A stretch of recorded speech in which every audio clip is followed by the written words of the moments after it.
Boss fights have never been my favorite part about video games. Considering their significance in both gameplay and storytelling, it's a bit of a letdown that they're often my least favorite part. But like almost everything in the world, there are exceptions. Some bosses are fun and enjoyable and they become the highlight of the game. But all too frequently, they just fall flat. Most people will agree that a boss fight should serve three primary purposes: a test of skill, a story milestone, and a change of pacing. And I agree with this list. Mostly, especially when a boss truly challenges my abilities. However, far too often, bosses feel like they're just there to pad out the game's time, or to artificially inflate difficulty. Take 2D Mario bosses for example. Rather than testing skills you've honed throughout the game, they often introduce new mechanics specific to the boss fight. While this can sometimes be refreshing, it feels more like a test of patience than skill. The formula is almost 100% predictable. Hit the boss on the head, boss turns invincible. Wait for the boss to return to normal, rinse and repeat. Now of course there are some good 2D Mario bosses, for example the finale of New Super Wii, where Bowser's colossal form chases you through the level, demanding some adept platforming skills. It's a rare instance where the boss feels integrated with the game, you're not just stuck in a little box. Unfortunately, this is one of the few exceptions in 2D Mario games. Even Mario Wonder fails when it comes to bosses. Instead of taking advantage of the charm of characters like the Koopalings, who are way overhated by the way, when it comes to their character and visual design, they are great. It's their poorly designed fights that are bad. And I felt like Mario Wonder was the game that was going to take them where they truly deserved to be. Between the badges and the Wonder effect and just the weird theme this game has going on, the Koopalings could have excelled here. But they opted for repetitive battles against Bowser Jr. They're still better than the Koopalings though. While Mario Wonder has some of the best level design and innovative mechanics, its boss fights are just kind of meh. Even the final fight with Bowser could have used some improvements. Despite its really cool design and use of music, which I do really like by the way, it doesn't really test any of your previous skills. It's basically just the rinse and repeat fights, but upside down. For me at least, 2D Mario bosses are not a very good test of skill. So are they a good story milestone? You can probably guess already, since there's no story in 2D Mario games to begin with, that they fail as story milestones as well. It's not so much their fault as it is the game as a whole. How can they serve a story purpose when there is no story? So they fail as a test of skill, and they fail as a story milestone. Do they fail as a change of pacing? No. They excel at it. In fact, they change the pace so much, I hate it. The reason I hate it is because it's never done in the right way. It says change the pace, not bring it to a complete halt. This is where so many games mess up. If a game is already fun, why does it need to change the pace to include a boss fight? Because it doesn't. Often I find that when a game interrupts its established flow with a boss fight, it disrupts the very essence of what made the game enjoyable in the first place. Instead of enhancing the game, the shift often makes me frustrated and disconnected from it. When a game is already working great, seamlessly working together the mechanics, the story, and the gameplay, throwing in a boss as a change of pace can feel forced and unnecessary. It stops the game and makes you complete this tedious task before it will continue. And because they aren't a test of skill or add anything meaningful to the story, it's just annoying having to stop for no good reason. Developers may feel pressure to shove in boss battles simply for the sake of fulfilling this perceived requirement, resulting in fights that feel tacked on and lack the depth and nuance that would truly make them worth adding. In my view, a boss fight should seamlessly integrate into the fabric of the game, complementing it rather than disrupting the pre-existing gameplay loop. It should enhance the core mechanics and story, adding something meaningful and important to the game.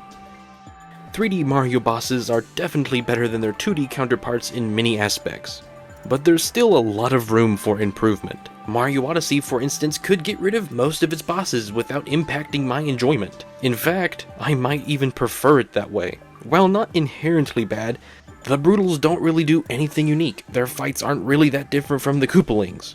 Hit, wait, hit again. I am thankful for the fast strats though. But the bosses that do use the game's core mechanic, the capture ability, provide a really enjoyable fight.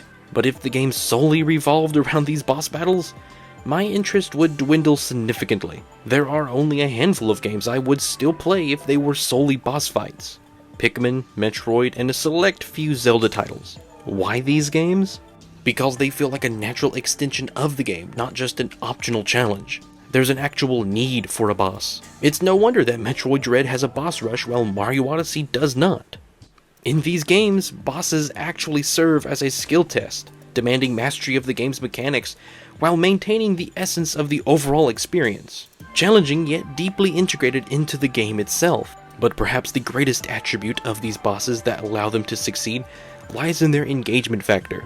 This, above all else, is crucial. Bosses should be synonymous with fun, not tedious, annoying, repetitive, avoidable. They should beckon me to want to confront them, acting as a driving force within the game. Which is really all they are. They're the bad guys. They're the antagonist, pushing us forward, keeping the story and gameplay moving along. While they may not be the ultimate goal, as long as the fight is fun, that's where I'm trying to get. And what really helps them to keep the game moving along is when they are connected to the story in some way.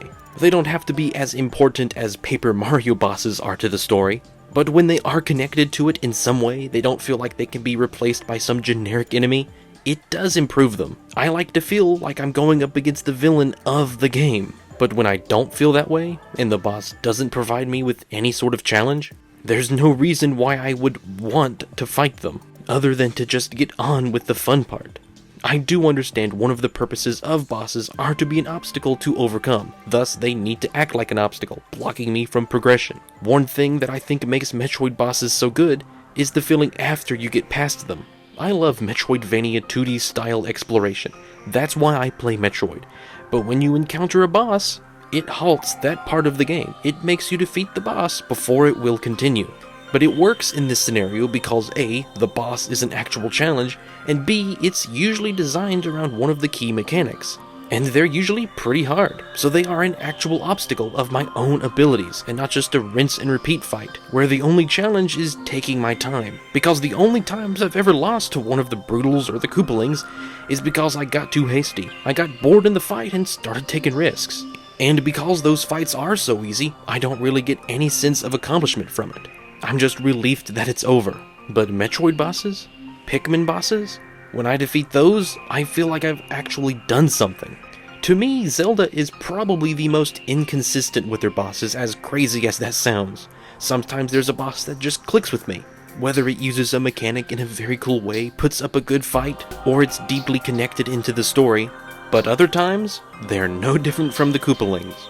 But the bosses from Zelda people complain about the most have got to be the Blights from Breath of the Wild. That is a topic that is discussed all the time. And while the bosses in Tears of the Kingdom represent a significant improvement over the Blights, they still leave room for missed opportunities. Yet, in my opinion, one boss rises above the rest, eclipsing even the iconic Ganondorf.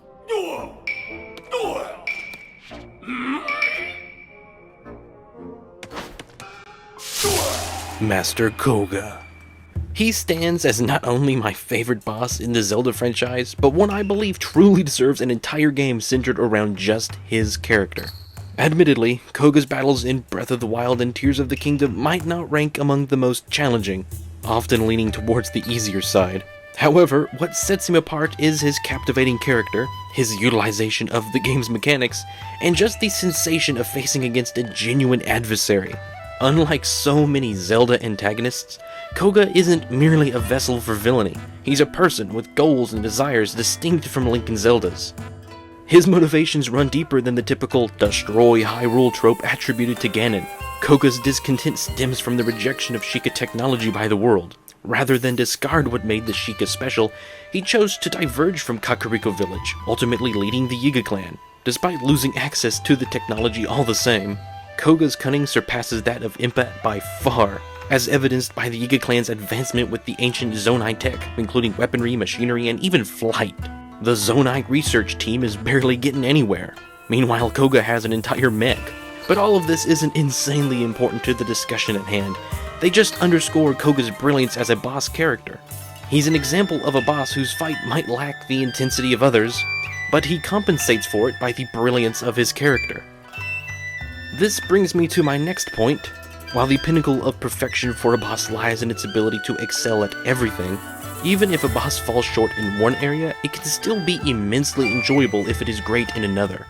Again, this is precisely why the Koopalings fail to leave a lasting impression on me. They neither offer a significant challenge nor contribute anything really to the story. In contrast, characters like Master Koga, while not presenting the toughest challenges, engage me through their brilliance.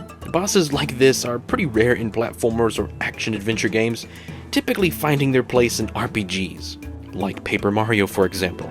I have a deep love for Paper Mario in all its iterations, both modern and classic.